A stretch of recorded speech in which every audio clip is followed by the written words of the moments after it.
वहीं हमारे साथ ए.के. शुक्ला जी भी जुड़ चुके हैं, जो कि पूर्व डायरेक्टर हैं मौसम विभाग से। ए.के. शुक्ला जी, जो ये भारी तबाही बैंकॉक से तस्वीरें सामने मिल रही है, मौसम कहते हैं ना, क्लाइमेट बहुत ज्यादा महत्वपूर्ण रखता है, तो क्या वजह रही जो इतने तेज झटके महसूस किए गए सर?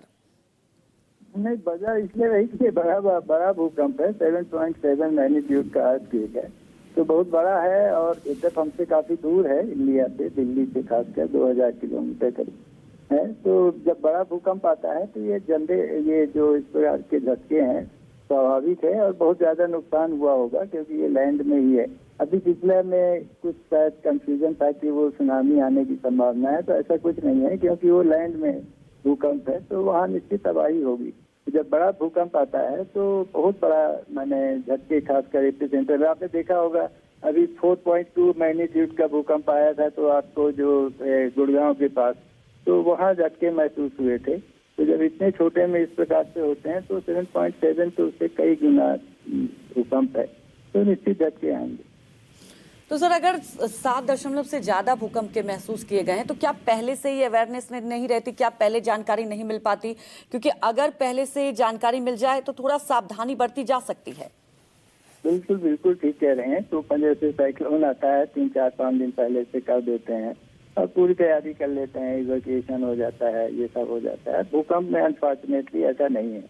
भूकंप क्योंकि बहुत ही इसका जो डीप है, जो इस प्रकार से है, अभी कहीं पर प्रेडिक्शन का कुछ काम मैंने प्रेडिक्शन होना संभव नहीं है, तो ये अचानक ही आते हैं और ये सबसे बड़ी समस्या है। तो उसका एक ही है कि हम अपने घरों को सुरक्षित ढंग से बनाएं, जो कि BIS कोड हैं, जो कैसे घर कहाँ पे बनाना है हमको। हाँ, ये चीज है कि हमको पता है कि कहाँ पे कितना भूकंप और कितना ज्यादा तीव्रता का आने की संभावना है। जैसे हमने अपने पूरे देश को 4 जोन में बांट रखा है, जोन 2, 3, 4 एंड 5 जोन में उनका नामीकरण है। एक जोन अब नहीं रही, लातूर भूकंप जब से आ गया है वहाँ भी अब उसको 2 में मर्ज कर दिया गया है। तो कहने का मतलब यह है कि यहाँ हमको पता है कि यहाँ पे भूकंप इस तीव्रता का संभावना है।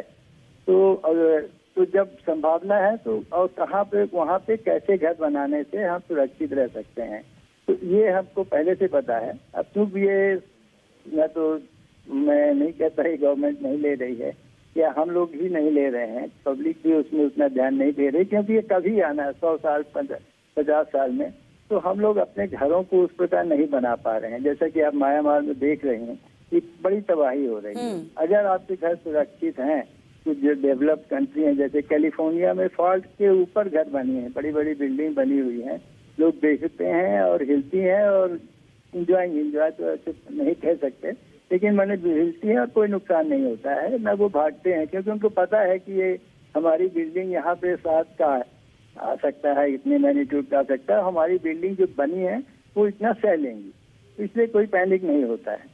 लेकिन अभी जो समस्या है हम लोग जैसे देश की, खासकर डेवलपिंग कंट्री की, एशियन कंट्री की, तो वहाँ तो आपने देख लिया टर्की में क्या हुआ था, आप देख रही हैं, अभी तो 2 ही घंटे हुए हैं, आप देखेंगे कितने लोगों की जान गई है, कितनी बिल्डिंग गई है ये आपका म्यांमार में, तो बड़ी है। अब केवल यही बचा है कि ये डिजास्टर मैनेजमेंट का पोस्ट डिजास्टर मैनेजमेंट शुरू हो और लोग पहुंचेंगे, सिपाही जो फोर्स है वो कुछ है, डिग्री साफ करेगी, हो सकता है वहाँ से उसके पास अगर कुछ बच्चे जो दबे हुए होंगे वो निकाला जा सकता है, उनको काफी कुछ निकाला जा सकता है, तो यही संभावना है। बाकी कभी प्रिडिक्शन नहीं। हाँ, एक तरीका है, कुछ सेकेंड पहले हम वार्निंग दे सकते हैं और वो कहीं कहीं बहुत लाभप्रद है। जैसे जापान में हो रहा है, अब मैक्सिको में हो रहा है, वहाँ आप 3-4 मिनट पहले, 2-3 मिनट पहले जो है वार्निंग दे देते हैं, बता देते हैं कि भूकंप आने वाला है,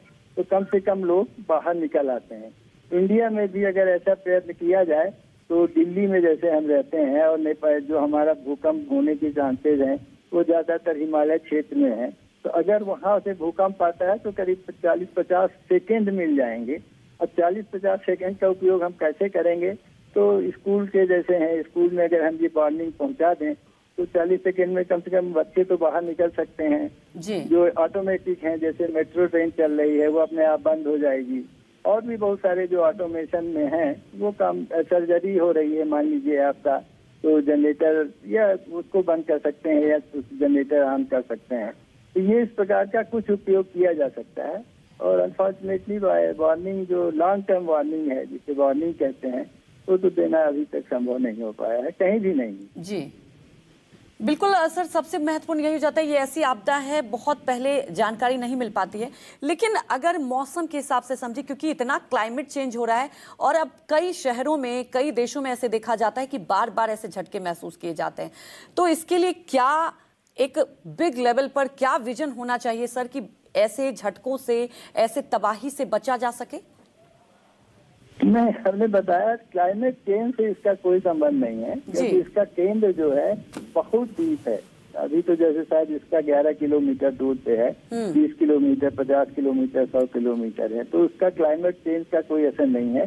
क्लाइमेट चेंज से जो हम बिगाड़ रहे हैं, घरों का बनावट अब ठीक नहीं कर रहे हैं। जैसे हाँ, और दूसरी चीज देख रहे हैं, हमने देखा म्यांमार में बताया जा रहा है, जो ऊपर घर में जो खासकर वो स्विमिंग पूल वगैरह होते हैं, तो ये सब चीजें बनाने की जरूरत है। इसका भूकंप से और क्लाइमेट चेंज से कोई संबंध नहीं।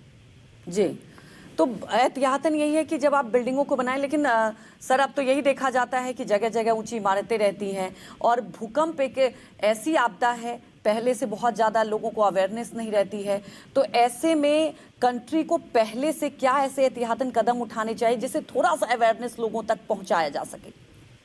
बिल्कुल हमारे यहाँ ला बना है। अब उसके लिए अब आप कह रहे हैं, मैंने नहीं हो रहा है जो चाहिए, जो काम चाहिए, जो पोस्ट डिजास्टर मैनेजमेंट का, वो कहीं नहीं हो रहा है, केवल कागजों में हो रहा है। दिल्ली की अगर हम बात करें, सुप्रीम कोर्ट में केस चले गए, खुद सरकार मान चुकी है कि 80-90% घर जो हैं BIS कोड के अनुसार नहीं बने हैं और बड़ा भूकंप आएगा तो बहुत तबाही होगी। चांदनी चौक है, कुछ अक्षरधाम वगैरह जहाँ लिक्विफेक्शन हो जाएगा। लेकिन उस पर जो काम होना चाहिए, जिस ढंग से गाइडलाइंस बनी हुई है, 2004 में एक लॉ बना था, उसके अनुसार ये था कि अब हमको प्री डिजास्टर मैनेजमेंट में काम करना है। फौज के लिए तो हम लोग ठीक है, बड़ी अच्छी फौज है, हो सकता है अभी म्यांमार में कल शाम तक हमारी या कल तक पहुंच जाए, हमारी टीम पहुंच जाए, वहाँ मदद करेंगे। लेकिन जब अगर पहले जो करना चाहिए उसकी हमारे ख्याल से कोई तैयारी नहीं, ठीक से नहीं है। यह सरकारी घर जो बने हैं वो ठीक बनाए जा रहे हैं, उसमें भी कुछ लचूना है, वो एक बहुत बड़ा डिस्कशन का मैटर है। बड़ी जो बिल्डिंग बनी है जिसका वाकई में बहुत है, अब वो तो ऐसा है कि हो सकता है कि उनको थोड़ा अच्छे ढंग से बनाया गया होगा, क्योंकि अब वो सर्टिफाई करने लगे हैं कि हमारी भूकंप रोधी है, तो उसमें इंजीनियरिंग का सही ढंग से उपयोग करके बनाया गया है। तो आप जी बिल्कुल सर, तो ऐसे नियमों को कम से कम पालन करना होगा। हमसे बातचीत करने के लिए आपका बहुत बहुत शुक्रिया।